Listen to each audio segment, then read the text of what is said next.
In my personal experience, you cannot think your way out of mental illness. It is, to borrow a phrase from Alan Watts, kind of like trying to bite your own teeth.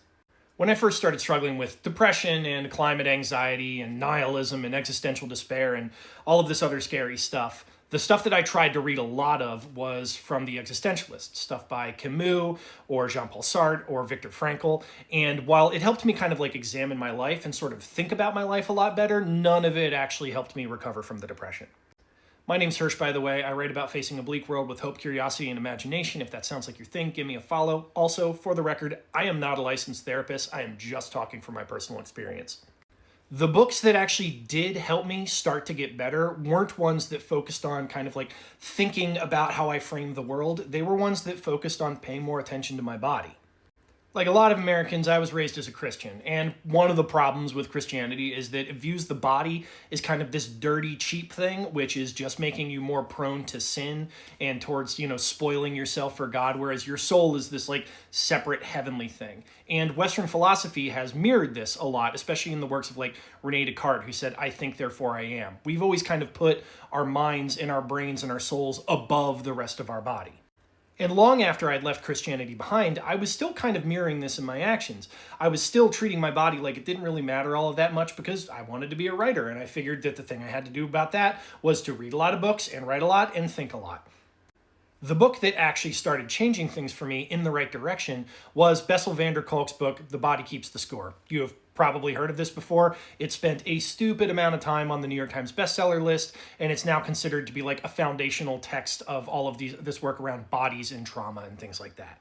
But the lesson for me was one that should have been stupefyingly obvious. And when you go into therapy, the therapist always tells you first off, like, are you getting enough sleep? Are you exercising? Are you drinking and doing a lot of drugs? Are you taking care of yourself? Because if you aren't doing those things, it is absolutely going to exacerbate your depression.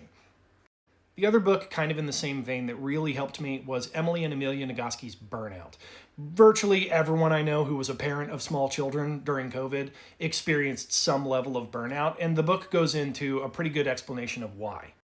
At the core of this book is the idea of the stress cycle, and the example that they use in the book is that way back in the day when we were living out in the wilderness, if we experienced something stressful, like say seeing a lion stalking us in the bushes, then we had a sudden wave of stress hormones, and we would go sprinting away to try and escape.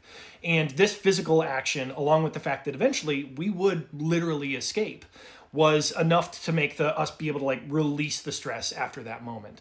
And with the way that our current society is set up, when we feel something stressful, there's no point in which we actually escape the stressor.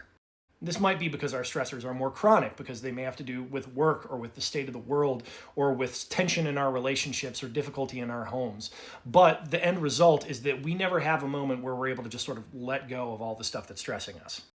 So the Nagoskis recommend doing some sort of physical activity, even if it's just going for a light walk, as a way to start releasing some of that stress. And I never liked exercise because it was always kind of framed as a kid as I needed to do it either for competitive reasons in competitive sports, which I was terrible at, or I needed to do it for the sake of vanity, which because I kind of was well, my body doesn't matter, is not something that I ever really engaged in.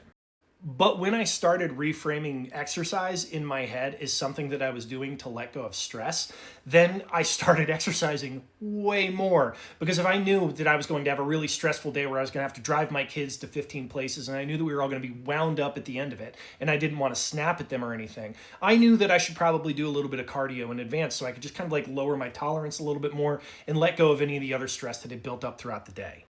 It turned exercise and physical activity from something that was about vanity or competition into something that was much more about self-care and about trying to be a better person for the people around me.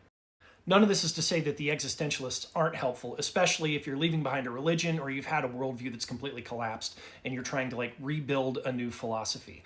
But if I'd started paying attention to my body sooner, I would have saved myself 12 years of therapy if instead of being I think I'm sad because the world's falling apart, and had just stopped in that moment and said, are you sad because of that, or is it because you drank a bunch of the sad juice yesterday?